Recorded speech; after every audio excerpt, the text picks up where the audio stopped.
नमस्कार, आप देख रहे हैं जनसंवाद 24x7। लोनी नगर पालिका के वार्ड नंबर 33 में स्थायी छठ घाट जो संत नगर में बना हुआ है, पिछले कई वर्षों से यहाँ पर छठ पर्व मनाया जा रहा है। मिथिला सेवा समिति और यहाँ के क्षेत्रीय सभासद मिलकर इस भव्य पूजा का आयोजन करते हैं, जहाँ क्षेत्रीय सभासद की जिम्मेदारी होती है छठ घाट पर साफ सफाई की विशेष व्यवस्था हो, जो घाट में पानी भरा जाता है वह साफ हो और शुद्ध हो। अपने इस कार्य को सफलतापूर्वक अंजाम देते हुए यहाँ के सभासद रामनिवास त्रिपाठी इस महापूजा में अपनी उपस्थिति दर्ज कराते हैं, क्षेत्र की साफ सफाई पर विशेष ध्यान रखते हैं। वहीं ये सारा आयोजन लोनी नगर पालिका द्वारा किया जाता है। यहाँ पर टेंट की व्यवस्था हो, लाइट की व्यवस्था हो या अन्य कोई व्यवस्था हो, सारी व्यवस्था लोनी नगर पालिका द्वारा की जाती है। वहीं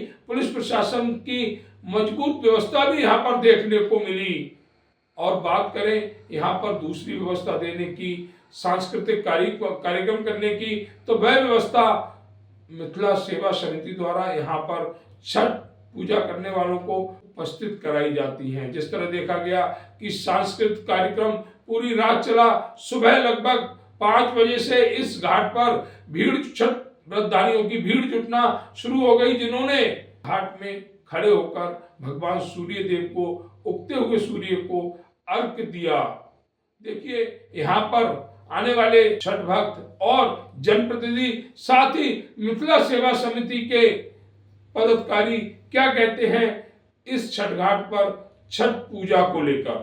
पालिका के वार्ड नंबर 33 में हर साल की भांति इस वर्ष भी बहुत ही भव्य छठ पूजा का आयोजन किया गया, जहां देखा गया कि आज डूबते सूरज को छठ व्रतधारियों ने अर्घ देकर उसका स्वागत किया। यह संस्कार है भारत के, और इस कार्य को सफल बनाने में मिथिला सेवा समिति और यहाँ के जो वार्ड 33 के सभासद है रामनिवास त्रिपाठी जी, उनकी अहम भूमिका रही।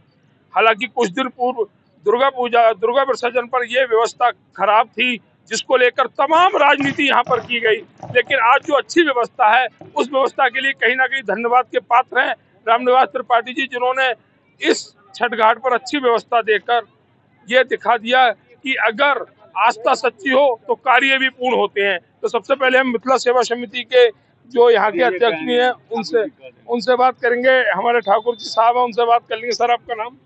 SM ठाकुर। ठाकुर साहब, क्या कहेंगे इस व्यवस्था को लेकर, जिसके लिए पिछले 1 हफ्ते से लगातार मेहनत की जा रही है? हम तो व्यवस्था करने वाले हैं, बाकी जनता कहेगी अच्छी लगी तो हमें अच्छा लगेगा, अगर कोई कमी ढा लगे तो आगे फिर उसको व्यवस्था करेंगे। तो ये कहना है ठाकुर जी का कि ये कार्य जनता का है, अगर उन्हें हमारे कार्य अच्छे लगेंगे तो आगे जो हमें निर्देश मिलेंगे उसके आधार पर हम और अच्छे रूप से इसे देने का प्रयास करेंगे। एक साथी और जुड़े हुए हैं, उनसे भी जानकारी लेंगे। सर, आपका नाम? संतोष झा। संतोष झा जी, कहाँ रहते हैं सर? अंकुर इनकलेव। अच्छा, अंकुर इनकलेव में रहते हैं। अच्छी व्यवस्था इस बार छठ घाट में देखने को मिली, चाहे वो सफाई व्यवस्था हो या लाइट की व्यवस्था हो या अन्य कोई व्यवस्था हो, सभी व्यवस्थाओं में सुंदरता देखने। हमारे भाई त्रिपाठी जी, अध्यक्ष महोदय जी, ये सब लगे हुए हैं, और हम लोग कार्यकर्ता सब लगे हुए हैं और लगे रहेंगे। आज की जो व्यवस्था है, जो सुंदर व्यवस्था है, उसके लिए अध्यक्ष जी और सभासद जी के लिए क्या कहेंगे? मैं बहुत तहे दिल से धन्यवाद देता हूँ, और ऐसे ही आगे भी करते रहे। तो ये कहना है संतोष झा जी का कि आगे भी ऐसे कार्य होते रहे समाज हित में, और सामाजिक कार्यों का समाज हमेशा स्वागत करता है। हमारे साथ गुरुजी भी जुड़े हुए हैं, उनसे भी, क्योंकि हर वर्ष की बात ही इस वर्ष भी एक अच्छी व्यवस्था देने में सफल रहे हैं। बाबू जी, आज बहुत देखा गया काफी भीड़ थी, हर वर्ष भीड़ निरंतर छठ व्रतधारियों की बढ़ती रहती है, क्या कहेंगे आज के इस कार्य को लेकर? हम लोग तो व्यवस्था में ही लगे रहते हैं, और पूरा व्यवस्था जो जहाँ तक कोशिश करते हैं जो सबको सब तरह का सुविधा सब कुछ मिले, और कोशिश किया।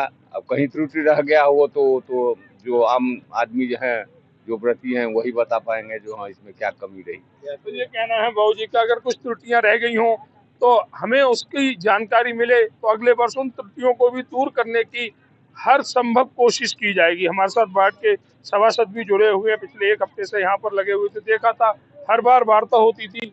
सब देखा गया कि इस बार छठ घाट को कुछ विशेष व्यवस्थाएं भी मिली हुई है, तो लाइट को लेकर हो या यहाँ की सफाई व्यवस्था को लेकर, जिसमें आपने अहम रोल अपना प्ले किया। क्या कहेंगे?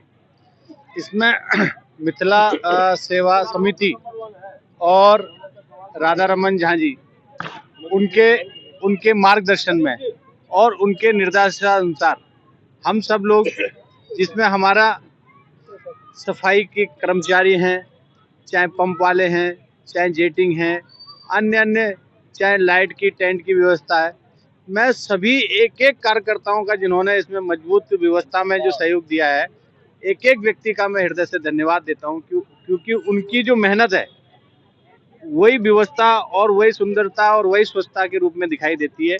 बाकी मैं मिथिला सेवा समिति के जो भाव और विचार और जो सनातन को जो आगे बढ़ाने का काम कर रहे हैं, उनका मैं विशेष धन्यवाद देता हूं।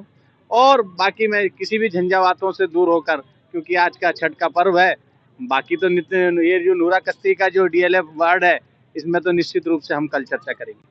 तो ये कहना है सही बात है एक सभासद का कि जो यहाँ पर कार्य होते हैं, आज इस कार्य को उनके बारे में बताने की हमें जरूरत नहीं है, क्योंकि आज बहुत ही महत्वपूर्ण दिन है यहाँ पर छठ पर्व के लिए जो पूजा की जा रही है। आज का दिन छठ व्रतधारियों के लिए है और ये दिन उन्हीं को समर्पित है। बाकी चर्चाओं के लिए आगे जो दिन है वो देखे जाएंगे। हमारे साथ जो क्षेत्र के लोग हैं, स्थानीय परिवार हैं, वह भी जुड़े हुए, उनसे भी जानकारी लेंगे कि मिथिला सेवा समिति और यहाँ के सभासद द्वारा जो यहाँ पर व्यवस्थाएं दी गई हैं उसके लिए क्या कहेंगे। मिथिला सेवा समिति सदैव से 2012 से काम करती आ रही है, लेकिन वर्तमान में जो हमारे सभासद हैं, उन्होंने उस क्षेत्र के नहीं होते हुए भी जी जान लगाकर, ठीक है, यहाँ की व्यवस्था में चार चांद लगा दिया है। उनका हृदय से हम लोग अभिनंदन करते हैं, धन्यवाद करते हैं। तो ये कहना स्थानीय परिवार जो है कि सभासद मिथिला सेवा समिति और यहाँ के जो स्थानीय सभासद है, उन्होंने अपना भरपूर सहयोग देते हुए एक विशेष व्यवस्था यहाँ पर देने का कार्य किया, जिसके लिए कहीं ना कहीं धन्यवाद के पात्र। हमारे साथ एक भाई और भी जुड़े हुए, उनसे भी जानकारी लेंगे। सर, आपका नाम? दिखपाल सिंह। दिखपाल जी, आज बहुत ही महत्वपूर्ण दिन है और आज का दिन पूर्वांचल के हिसाब से कहें तो छठ व्रतधारियों को समर्पित है। जी। क्या कहेंगे छठ घाट की व्यवस्था को लेकर, जिसको लेकर एक हफ्ते से पूर्ण मेहनत, चाहे मिथिला सेवा समिति के सदस्यों, सभासद हों या नगर पालिका के कर्मचारी हों, सभी ने मिलकर एक अच्छी व्यवस्था देने का जो कार्य किया। इस छठ घाट की व्यवस्था को अगर देखा जाए तो पिछले करीब 5 सालों से हम लोग यहाँ पर आ रहे हैं और यहाँ देखा कि यहाँ पर भीड़ दिन पे दिन यहाँ पर बढ़ती जा रही है। मिथिला सेवा समिति जो कार्य कर रही है वो बहुत ही धन्यवाद की पात्र है, जिसकी वजह से भीड़ आने की वजह से एक दूसरा घाट ही बराबर में कच्चा घाट खोदा गया। और सारा धन्यवाद अर्पित किया जाता है सभासद रामनिवास त्रिपाठी जी को, और जिन्होंने केवल दिन में काफ़ी सारे लोग ऑर्डर देते हैं कि ये कर देना वो कर देना, लेकिन वो रात में 1:30-2 बजे तक खड़े होकर के उन्होंने यहाँ का काम करवाया। बहुत बहुत धन्यवाद के पात्र हैं। चाहे JCB मंगवाना हो, चाहे पानी की व्यवस्था करनी हो, चाहे कोई भी व्यवस्था करनी हो, वो हमेशा लगातार खड़े रहे। तो ये कहना है भैया का। भैया ने एक सवाल और दिया है। मैं चाहूंगा उसका जवाब मैं सभासद महोदय से लूं कि आखिर यहाँ पर जो कच्चा घाट खोदा जाता है उसकी व्यवस्था बिल्कुल बंद कर दी जाए और यहाँ पर यही पक्का घाट और बड़ा करके एक और अच्छी व्यवस्था सभासद के द्वारा मिले। क्या ये मुमकिन है? निश्चित रूप से ये संभव है, लेकिन कुछ विवाद, जमीन में विवाद के कारण नगर पालिका मजबूर है, नहीं तो टेंडर भी हुआ है और पक्के घाट का भी विषय चल रहा है, बाउंड्री का भी विषय पे चर्चा चल रही है। कहीं ना कहीं ये इस विवाद और इस पे स्टे लगा हुआ है जमीन पे, इसलिए हम प्रशासन की अपनी मजबूरियां हैं, शासन की अपनी मजबूरियां हैं।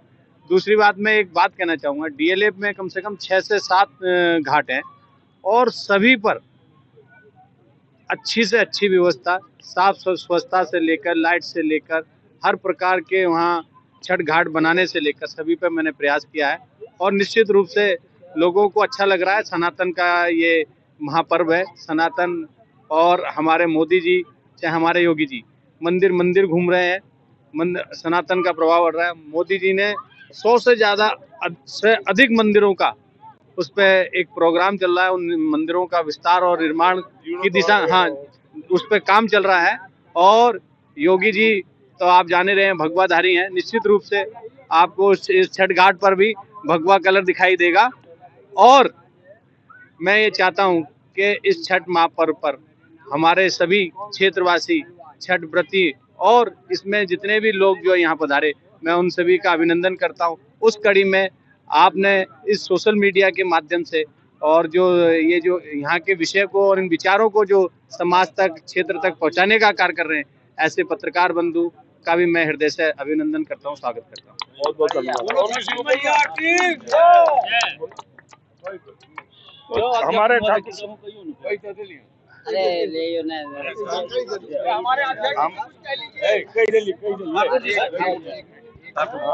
युवा समाज से भी अपने कुछ और विचार यहाँ के स्थानीय परिवार को देना चाहते हैं। हम चाहेंगे कि दर्शक उनके विचार को श्रवण करें, देखें और विचार करें कि आखिर युवा समाज सेवी के विचार उन्हें कहाँ तक ले जाते हैं। जिस छठ घाट पे आज हम लोग खड़े हैं, इस वार्ड का प्रथम और अब तक का आखिरी वो घाट है जो नगर पालिका ने बाज़ाब्ता विधिवत बनवाया है, टेंडर निकाल के। ये किसी पार्क में अपनी सुविधानुसार पब्लिक द्वारा नहीं बनाई गई है। ये पब्लिक के डिमांड पर नगर पालिका ने टेंडर निकाल के 2013 में बनवाई। 25 लाख से टेंडर हुआ था। इस घाट की तब से लेके आज तक जितनी देख रेख मरम्मत होती है, सब मिथिला सेवा समिति अपने प्रयास से करवाती है, नगर पालिका या अन्य एजेंसी के द्वारा। इस आसपास की जितनी सड़कें हैं, आज से 12 साल पहले सारी सड़कें लगभग 10 से 12 फीट गड्ढे में थी। हम लोगों ने प्रयास करके स्थानीय निवासी की सुविधा के लिए सभी गलियों सड़कों को पक्कीकरण करवाया जितना हो सका। इस घाट का पक्कीकरण दुर्भाग्यवश बीच में घाट के विस्तार में कुछ अड़ंगे आए, लेकिन स्थानीय प्रशासन ने आश्वासन दिया है। कुछ कोर्ट में लंबित हो गए मामले, वरना यहाँ चेयरमैन ने दूसरे घाट के लिए जो घोषणा की थी रंजीता धमा ने, 2 साल बाद ही उसको उन्होंने कच्चे घाट बनवाए। हम लोग को उम्मीद है यहाँ की पब्लिक को देख, आज ही चेयरमैन मैडम आई थी और जनता को विश्वास दिला गई है आपका वो घाट भी पक्कीकरण होगा और आने वाली भीड़ को देख के कोई समस्या ना आए, घाट पर समुचित व्यवस्था होगी। बाकी समाज के सहयोग से हम लोग सांस्कृतिक कार्यक्रम, भंडारा, प्रसाद वितरण, पूजा आदि सब जहाँ तक हो सकता है बेहतर से बेहतर सुविधा दे। छठी मैया से यही कामना है और सबके मन की कामना पूर्ण हो जाए। एक बार छठी मैया का जय जयकार। छठी मैया की, छठी मैया की, छठी मैया की।